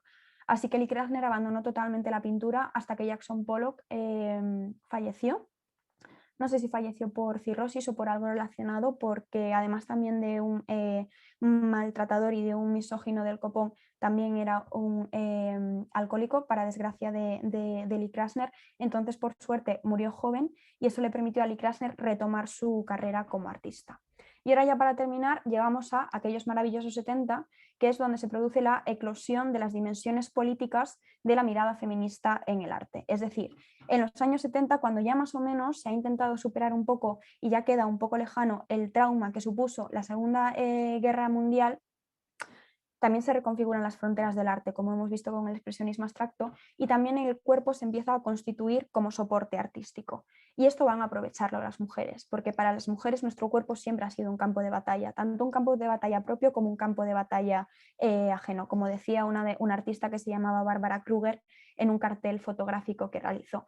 Entonces las mujeres empiezan a, de alguna manera, experimentar con sus cuerpos, experimentar con el arte conceptual y experimentar con el arte de acción o el arte de performance. Tenemos en un primer lugar a Judith Chicago. He intentado de alguna manera mostrarlas según el año de nacimiento, de mujer mayor a mujer más joven. Entonces pues tenemos a Judith Chicago con su obra de Dinner Party, por así decirlo, sería como la fiesta de cena, que es, como veis, una instalación que tiene forma cuadrada, es como una mesa cuadrada en la que cada plato, cada asiento no solo está coronado con un plato, los cubiertos y la copa, sino que cada plato lo dedica a una mujer importante a lo largo de la historia. En este sentido, también se puede hacer una lectura no solo con perspectiva de género de la obra de Chicago, sino también con perspectiva de clase y perspectiva antirracista, porque bien es cierto que Judith Chicago peca de prestar excesiva atención a mujeres que se circunscriben dentro de Occidente, que son blancas y que fueron privilegiadas, pero también hay que entender que, para bien o para mal, dentro del terreno de la investigación son a las primeras a las que se tiene acceso y en muchos casos las únicas que tenían tiempo y medios suficientes como para poder dedicarse al oficio artístico. Esta exposición fue de alguna manera fue una exposición itinerante que recibió millones de visitas y fue, la verdad, que como el punto de partida para empezar a utilizar el arte no solo como crítica política, sino también como crítica feminista. Aquí, por ejemplo, he traído el ejemplo de el plato que dedica a la poeta Emily Dickinson y luego también el plato que dedica a quien ya hemos visto, que es Christine de Pizan. Después tenemos a Susan Lacy, nacida en 1945, que es también sobre todo una artista conceptual que desarrolla varias acciones, siempre sobre todo relacionadas con la violencia que sufrimos las mujeres por el simple hecho de serlo. En esta obra, que juraría que es de los años 80, creo que se circunscribe en la ciudad de Los Ángeles, ella en el mapa de la ciudad, en una de las estaciones de metro, pide a las mujeres, la acción se llama 3 semanas en mayo. Pues durante 3 semanas en mayo ya pide que a las mujeres que hayan sufrido un asalto, abuso o agresión sexual en la ciudad de Los Ángeles acudan a este punto y con este marcador, con este sello, marquen el sitio exacto donde ellas han sido agredidas. Y luego además en esos puntos se deja constancia en la acera, aquí dice, 2 mujeres han sido violadas cerca de aquí el día 9 de mayo y el día 21 de mayo. ¿Por qué hace esto Susan Lacy? Para poner de manifiesto lo habituales que son las agresiones sexuales que sufrimos las mujeres y de alguna manera lo poco que importan y lo poco que se tienen en cuenta en todo lo que viene siendo nuestra cotidianidad. Y aquí esto fue una acción realizada también en colaboración con el Museo Reina Sofía sobre la violencia doméstica. Cada una de estas caretas tiene un doble significado. Por un lado, el miedo detrás de poder denunciar a una persona con la que tú convives que te está maltratando porque realmente no hay dispositivos de seguridad para que a ti te ayuden a salir de esa situación, y en las más de 400 máscaras que forman parte de esta acción aparecen escritos los testimonios de las mujeres que están pasando situaciones de violencia doméstica. Luego tenemos a Adrienne Piper, una mujer nacida en Estados Unidos, pero por tanto es afroamericana, que juega muchísimo con los roles de género para, de alguna manera, a través de la sátira, a través de la caricatura, poner de manifiesto la construcción de las identidades masculinas y femeninas. Y en una frase muy famosa que dijo Piper, de alguna manera dice algo así como: yo personifico lo que tú más odias y lo que tú más temes. Luego tenemos a la grandiosísima Ana Mendieta, nacida en 1948 y asesinada por su pareja Carl Andre en 1985. Además, la muerte de Ana Mendieta se dice que fue un suicidio. Curiosamente es un suicidio en el que justo antes los vecinos la habían escuchado discutir con su pareja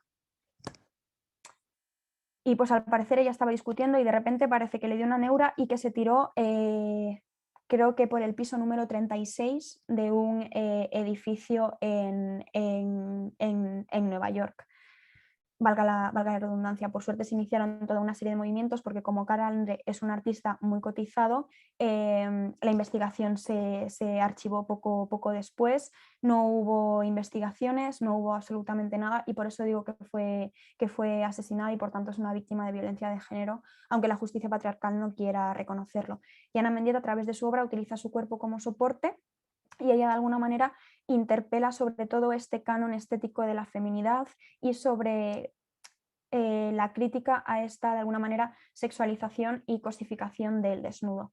En esta obra del medio ella lo que hace es una acción performática a través de la cual en un local a pie de calle de alguna manera mancha la puerta desde dentro con un montón de sangre, de manera que la sangre pasa del ámbito de lo privado al ámbito de lo público y de alguna manera pide a una compañera y ella misma también fotografía la reacción de la gente, para, del mismo modo que había hecho Susan Lacy, poner de manifiesto no solo lo normalizada que tenemos la violencia en nuestro día a día, sino también estas, de alguna manera, relaciones que se producen entre el ámbito de lo privado y de lo público y lo poco que suele importarle a la gente.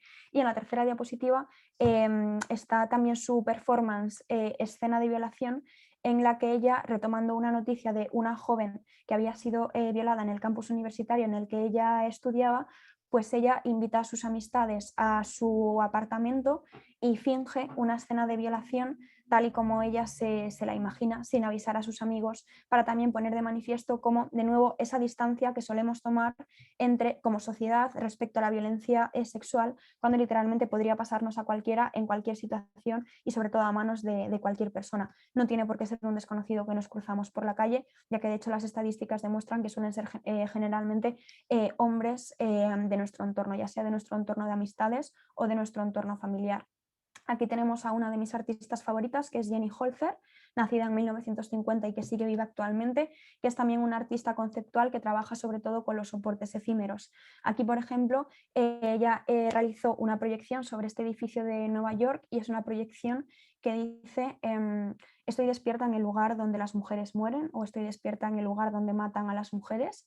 Aquí, por ejemplo, ella de alguna manera imprimió sobre una ristra de condones, sobre varias ristras de condones, la frase los hombres ya no te protegen, o sí, los hombres ya no te protegen o los hombres no te van a proteger nunca más, con lo cual protégete tú a ti misma, utiliza métodos anticonceptivos. Y luego pues aquí en este teatro y en este cine pues de alguna manera invita a todos los transeúntes a educar a los chicos y a las chicas de la misma manera.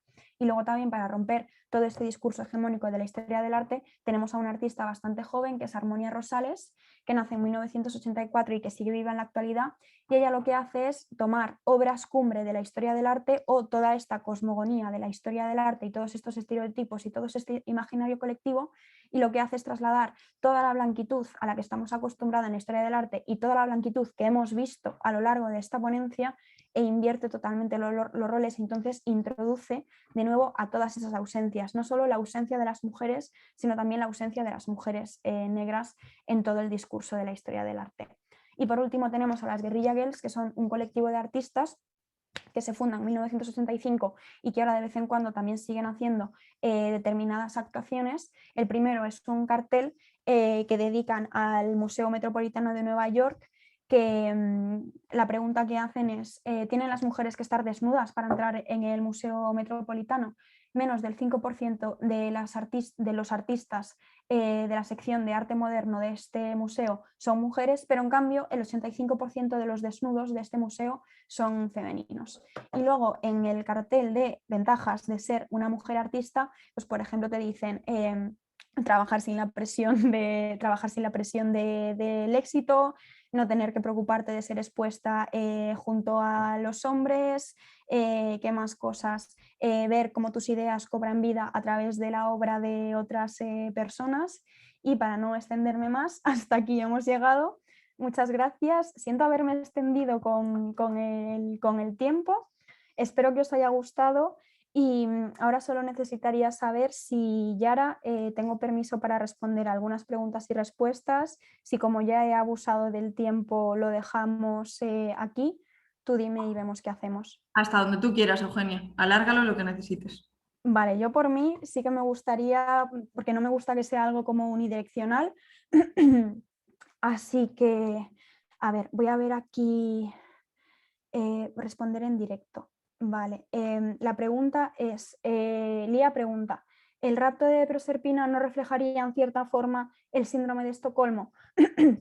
Totalmente, es un mito que puede utilizarse precisamente para ilustrar el síndrome de Estocolmo, es decir, él, como al final la secuestrada termina acostumbrándose a su secuestrador, pero esto también hay que cogerlo mucho con pinzas porque al final tenemos que entender que a Proserpina en ningún momento se le pregunta qué es lo que quiere o qué es lo que no quiere, sino que básicamente es algo que deciden en un primer momento Hades y en un segundo momento Demeter. Es decir, a ella en ningún momento se le dice tú con quién quieres quedarte con Hades en el inframundo, que es quien te ha secuestrado, quieres quedarte con tu madre en el Olimpo, que es de donde te han raptado. Así que también vemos que al final en la mayor parte de los mitos lo que queramos, necesitemos o busquemos las mujeres importa entre poco y nada, por desgracia. Y creo que con esto esta pregunta, por ejemplo, queda ya respondida. Ahora, Inés Crespo. Hola Inés. Como estudiante casi graduada de Historia de Arte, ¿cómo ves que está o panorama de investigación en base a una perspectiva de xénero no teu ámbito? Pues en este caso voy a responder en castellano. Es complicado, es bastante complicado porque es lo que decía un poco al principio de la ponencia. Por mucho que la corriente revisionista de la perspectiva de género esté ya más o menos afianzada dentro del ámbito de la academia, sigue siendo muy desconocida porque pertenece sobre todo al ámbito de la investigación, no al ámbito de la docencia. Entonces, en el momento en el que ya para dedicarte a la investigación necesitas tener un expediente impoluto para poder, que de alguna manera poder ser becada, y si no, necesitas tener la suficiente estabilidad económica como para poder sufragarte tú tus propias investigaciones, pues yo lo concibo como algo bastante complicado, no con intención de desanimar, sino con intención de, sobre todo, que tengamos en cuenta que es todo un reto para nosotras, pero que si tantísimas otras mujeres han podido hacerlo en los años 70, en los años 80 y en los años 90, nosotras precisamente con todas las facilidades que tenemos hoy en día, con todas las puertas que nos han abierto estas maravillosas mujeres, tenemos todavía más razones para poner el puño encima de la mesa y decir, yo voy a investigar sobre esto porque sé que merece la pena, sé que hace falta y es lo que ha venido a hacer como historiadora del arte. Por tanto, yo te digo, no lo vamos a tener fácil porque las mujeres nunca lo hemos tenido fácil en absolutamente nada, pero sobre todo se trata de ir poco a poco abriendo puertas y del mismo modo que nos han abierto puertas a nosotras, poder también nosotras abrir puertas a todas las que vengan, detrás. Por ejemplo, Laura Parcero pregunta, ¿nos recomiendas algún museo que cuente con representación de artistas? A ver, mal que bien, en Madrid, habelos haylos, en el sentido de el Museo del Prado, aunque pocas, tiene expuestas a varias mujeres. En este caso, creo que hasta hace un año eran menos de 10, pero ahora han incorporado a 2 mujeres de la exposición temporal de invitadas a la exposición permanente, lo cual sigue siendo un esfuerzo, pues por así decirlo, bastante niño. El problema es que hay que buscarlas y generalmente cuando quieres ver representaciones de artistas solo te queda esperar a que determinados museos del territorio español hagan exposiciones temporales y de nuevo las segreguen. Pero el Reina Sofía también tiene cuadros de mujeres artistas, la colección Thyssen también tiene cuadros de mujeres artistas, aunque sean pocos. A ver, Lorena, ¿crees que a las mujeres se las infravalora con respecto a los hombres a la hora de mostrar traumas, como a veces he visto con Louise Bourgeois? Por supuesto que sí. Es decir, a las mujeres nunca se nos ha permitido cabrearnos, nunca se nos ha permitido expresar nuestros traumas, porque además nuestros traumas generalmente están relacionados con la violencia que sufrimos por el simple hecho de ser mujeres. Es decir, son traumas, por así decirlo, femeninos que pertenecen no solo a la esfera de lo femenino, sino que también interpelan directamente a, por así decirlo, el status quo. Entonces, no solo es que se infravaloren en tanto en cuanto se supone que somos seres sentimentales, sino que en el momento en el que se tengan en cuenta y que se tomen en cuenta todos esos traumas que vamos acumulando, detrás de esos traumas hay una responsabilidad que muchas personas y muchos organismos tienen que tomar y no van a tomarla precisamente por eso, porque eso es poner encima de la mesa unas conversaciones muy incómodas para las que, por desgracia, mucha gente no está preparada y no quieren tenerlas. Lo primero, gracias Virginia. Lo primero, muchas gracias por la conferencia. Lo segundo, cuando has hablado del siglo XIX, has dicho que se les impedía leer. ¿Cómo era esto? ¿Se les prohibía leer ciertos libros o cómo? No es que directamente se les prohibiese leer determinados libros, esto dependía también de la familia en la que tú nacieses, sino que estaba mal visto que las mujeres fuésemos inteligentes y cultas. De hecho, si por ejemplo leéis la tesis doctoral de la maravillosa Estrella de Diego, que es la mujer en el siglo XIX español, 400 olvidadas y algunas más, Estrella de Diego hace, por así decirlo, todo un rastreo bibliográfico de diferentes fuentes, tanto gacetas, periódicos, tratados, textos, poemas, en los cuales se utiliza como un insulto hacia las mujeres que fuésemos bachilleras, que fuésemos inteligentes o que fuésemos cultas, porque se suponía que si eras inteligente ibas a espantar a tu marido, porque si tenías tiempo para leer estabas ociosa y si tenías tiempo para debatir estabas ociosa. Entonces las mujeres no podíamos estar ociosas, porque teníamos que hacer felices a nuestros maridos y teníamos que tener limpia la casa y teníamos que cuidar a nuestros hijos. No podíamos perder el tiempo haciendo algo tan inútil como leer, porque eso estaba de alguna manera destinado para los hombres. Entonces, en este sentido, más que un ataque a nivel institucional o a nivel judicial de prohibición y punitivismo, era más un ataque desde las dimensiones psicológicas, un ataque a nuestra autoestima, de si quieres ser una buena mujer, no te formes, porque entonces no le vas a gustar a los hombres. Y en tanto en cuanto mujer, tienes que vivir y tienes que existir para gustar precisamente a los hombres. ¿Qué más cosas? Espectador anónimo. Uy, espectador anónimo. Como alumnas, ¿cómo podemos interpelar a los profesores que siguen ignorando a propósito a las mujeres sin salir muy escaldadas? ¿Qué derechos tenemos? Pues en realidad yo creo que derechos los tenemos todos, medios tenemos muchos menos, porque al final es un poco lo que decía en los últimos módulos de la ponencia cuando metí el turbo. Para personas que se han labrado una vida académica, por así decirlo, muy fructuosa, que ya tienen su cátedra desde hace muchísimos años, que llevan ejerciendo la docencia muchísimos años, que se piensan que ya lo saben todo y que precisamente por eso pecan de ser las personas más ignorantes que existen, en el momento en el que viene una mujer joven como puede ser tú o como puedo ser yo y de repente los estamos interpelando, y les estamos diciendo, me da igual tu cátedra, me da igual el tiempo que lleves siendo docente, yo estoy pagando por una educación pública o estoy pagando por una educación privada, que no es mi caso, pero puede ser, y no me estás dando la información que yo merezco. ¿Y cómo puede ser que yo esté pagando, al menos en Madrid, una auténtica barbaridad por acceder a una educación y tú no estés haciendo bien tu trabajo? Porque yo tengo que buscarme las castañas del fuego fuera. ¿Cómo es posible que no me hables de lo que han hecho estas mujeres artistas cuando fueron muy importantes y cuando tuvieron comitentes y donantes muy importantes? Entonces, al final, lo que tenemos que hacer es, en muchos casos, paciencia y luego, en otros casos, mucho valor. También, al final, tenemos que saber con qué profesores podemos decirlo y, en todo caso, plantear poner una reclamación. Pero al final es muy complicado porque al final quienes nos jugamos nuestra nota y quienes nos juzgamos que empiece a cuchichearse sobre nosotras en los claustros somos nosotras y no ellos. Así que derecho para interpelarlos, todo el del mundo. Riesgos a la hora de interpelarlos, también todos los del mundo, por desgracia. Ada Zuaga. ¿Qué consejos darías a una historiadora del arte novata para comenzar a analizar obras desde una perspectiva de género? A mí lo que más me ha ayudado es, en primer lugar, intentar leer todo lo posible todo lo posible por historiadoras del arte, porque la perspectiva se nota muchísimo, se nota muchísimo, y lo peor es que hay un montón de bibliografía y tanta bibliografía que al principio no vas a saber por dónde empezar. Pero luego también, sobre todo, hacerte muchísimas preguntas y dudar de absolutamente todo. Es algo que desgasta muchísimo porque al final no puedes creerte nada y todo tienes que ponerlo en entredicho y tienes que pensar que todo es mentira y luego comprobar qué parte de lo que tú has recibido es mentira y qué parte es verdad.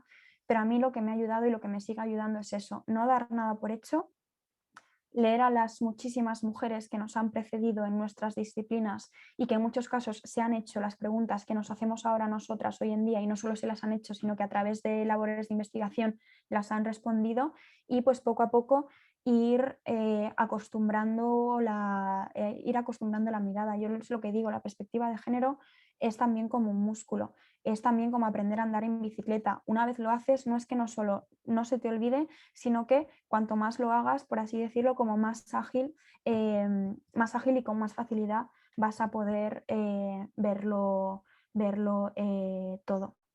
¿Qué más cosas? Miriam Delgado pregunta, ¿podría recomendar algún libro con el que podamos formarnos un poco desde un nivel básico en este tema? No tengo conocimientos de esto, más allá de lo que vi en Historia de España, la verdad, no vi Historia del Arte en bachillerato. Muchas gracias por tu ponencia, me ha encantado. Muchas gracias a ti, Miriam, y gracias a todas por haber estado. Yo os recomiendo que empecéis por la colección de ensayos de arte cátedra. Ahí tenéis en muchos casos publicadas las tesis de Erika Bornay con las hijas de Lilith, a los textos de Patricia Mayayo, Historias de mujeres, Historias del arte, la tesis de Estrella de Diego de la mujer en el siglo XIX español, 400 olvidadas y algunas más. Y lo bueno de todos estos libros es que tienen un aparato crítico, es decir, una bibliografía tan sumamente intensa y tan sumamente densa, porque al final son tesis doctorales en su mayoría, que tú a partir de ahí ya puedes ir cogiendo lo que a ti te interese y puedes ir tirando del hilo. Y una de las diferencias principales que yo percibo entre las investigadoras mujeres y los investigadores hombres es que al final, como las mujeres lo que necesitan es hacer valer su punto de vista, de alguna manera lo hacen accesible. Es decir, por mucho que traten temas muy complejos, tienen una capacidad de conceptualización tan absolutamente excelente que aunque tú no tengas ni idea de lo que te están contando, vas a saber entenderlo perfectamente. Es decir, van a hacer que te sientas ignorante porque al final es algo de lo que nunca nadie nos ha hablado, pero no es una ignorancia de, jo, qué tonta soy, sino una ignorancia de, jo, cuántas ganas tengo de saber más sobre esto. Y como había varias preguntas sobre libros, pues ya lo de las recomendaciones de libros las dejo cerradas, porque estos son los que siempre suelo recomendar y los que a nivel de bibliografía base más os pueden ayudar a empezar a introduciros en esta clase de debates. ¿Qué más cosas? ¿Qué más cosas? ¿Qué más cosas? Entendes que o consentimento existiu, Inés Crespo, e rompeuse ben cedo ou que estivo imposta a súa existencia e xustificada xa dende todos os ámbitos, incluída a mitoloxía dende sempre. Pues Inés, depende muchísimo, en realidad. Creo que es algo que no se puede saber a ciencia cierta, porque al final en el momento en el que no tenemos un registro documental de cómo eran, por ejemplo, las sociedades europeas anteriores a la cultura clásica y al desarrollo de la escritura, pues tampoco podemos saber cómo funcionaban realmente las sociedades o en base a qué parámetros se jerarquizaba la sociedad, si es que la sociedad estaba jerarquizada. Por tanto, sí que es cierto que desde algunos estudios antropológicos con perspectiva de género se intenta de alguna manera demostrar que hubo un protoestadio matriarcal o al menos un protoestadio que no era sexista, pero al final todo esto, como la mayoría de cosas, son hipótesis y son teorías. Es muy complicado probarlo. Lo que sí que se sabe es que, por desgracia, en la antigüedad clásica las mujeres seguíamos siendo un cero a la izquierda, entonces en Europa, pues también por desgracia, desde que la historia es historia y desde que la escritura es escritura, pues las mujeres hemos estado, por así decirlo, subordinadas en esta jerarquía de los sexos a través del género. Y dice Virginia, hola Eugenia, lo primero, muchísimas gracias por la conferencia, ha sido una maravilla. No, muchísimas gracias a vosotras, desde luego. ¿Qué debe cambiar, dice Chris, para despertar ese interés, para que haya referentes femeninos en los temarios de todas las disciplinas, artísticas o no? Parece ser que, pese a estar en el siglo XXI, nada cambia. Pues en realidad quienes tienen que despertar el interés son las propias instituciones, porque no se trata ni siquiera de despertar el interés.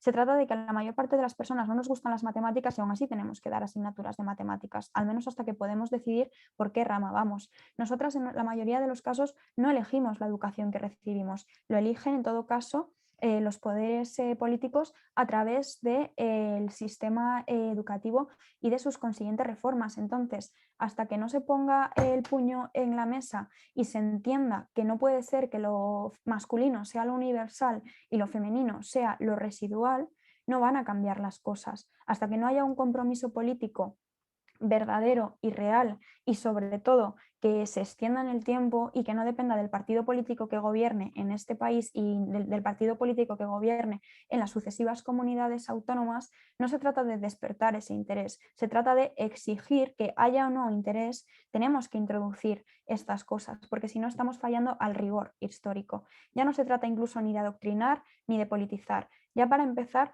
todo está politizado. Si no estuviese politizado, de nuevo, cada vez que cambiamos de gobierno, no cambiaría, no saldría otra ley educativa. Claro que la educación está politizada. Se trata precisamente de que esté lo menos politizada posible en el sentido de vamos a fomentar una educación que sea verdaderamente rigurosa y que sea verdaderamente transversal y multidisciplinar. Entonces yo en este sentido no diría que haya que despertar el interés, sino de alguna manera hacer entender a la gente joven y hacer entender a la clase política y hacer entender al profesorado que tienen que hablar de esto porque esto es importante, les interese o no les interese. Hay a muchas profesoras que no les interesa, pues yo qué sé, hablar de la generación del 98, la generación del 27 y tienen que hacerlo igualmente, cuando quizás le gustaría hablar de la generación del 27 a través de la sin sombrero y no pueden. Entonces no se trata de interés o no interés, de apetencia o no apetencia, es que es lo justo, es lo riguroso y creo que con eso ya como bastaría, que haya un verdadero compromiso político de dar importancia a lo que verdaderamente la tiene y no entenderlo como adoctrinamiento ni nada que tenga que ver con una determinada vertiente política. Se trata de, yo qué sé, ser fieles a lo que tiene que ser la educación, que es algo variado, que nos ayuda a pensar y que nos ayuden a entender la historia como lo que ha sido y no como lo que determinadas personas han querido que sea a lo largo de los siglos. ¿Qué más cosas? Me pregunta Lía si hay alguna justificación de por qué fue un toro blanco y no otro animal y por qué específicamente blanco. Realmente yo como en este sentido no me corto un pelo, si no sé algo digo que no lo sé y en este sentido no sé si hay alguna justificación de por qué es un toro blanco o por qué escogió otro animal. La verdad es que en este sentido no tengo ni pajolera ideal, ya lo siento por no poder responderte. Y a ver, ¿qué más cosas? Es que aquí hay algunas preguntas de libros que ya he respondido. Me gusta mucho que estéis interesadas en seguir leyendo más sobre esto. Vale, María de la Torre. Hola, mil gracias por la ponencia, estoy procesando todo. Te quería preguntar por el nombre de la pintora del desnudo que fue tan criticado y le hizo retirarse a un convento. No lo he anotado y me ha dejado fascinado. ¿Nos puedes contar algo más de ese cuadro? Pues mira, la autora es Aurelia Navarro.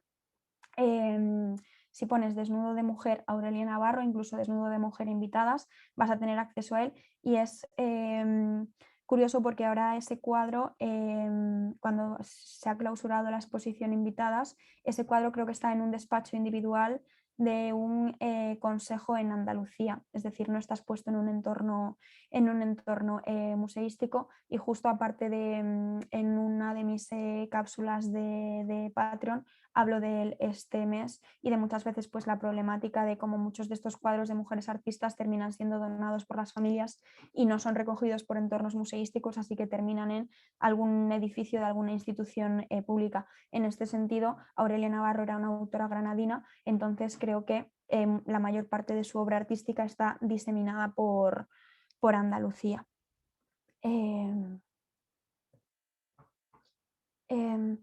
Encarna Álvarez, hola Encarna, muchas gracias por la estupenda conferencia. Me gustaría conocer tu apuesta por las mujeres artistas actuales para que puedan tener visibilidad. Según tú, ¿qué tendrían que hacer? Es que el problema no es lo que tengan que hacer o no, el problema es lo que tienen que hacer las instituciones. Al final, muchas veces lo que le pedimos a las mujeres es que de manera individual luchen contra todo un sistema que las está vilipendiando continuamente. Entonces, realmente las mujeres artistas ya no pueden hacer más, porque ellas están dejando la piel por intentar existir. ¿Qué es lo que tienen que hacer las instituciones? Pues apostar por las mujeres artistas. Hoy en día, la Feria de Arte Contemporáneo española más famosa es Arco, y en Arco las mujeres artistas nunca han superado un 30% de visibilidad.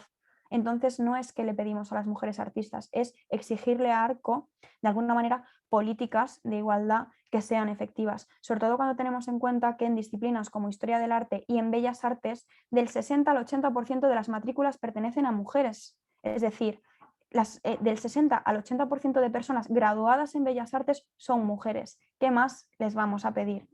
¿Cómo es posible que teniendo esos porcentajes, eso implica que de un 40 a un 20% de los matriculados son hombres y de ese 40 a 20% de matriculados hombres tienen más de un 60% de presencia en el mundo laboral?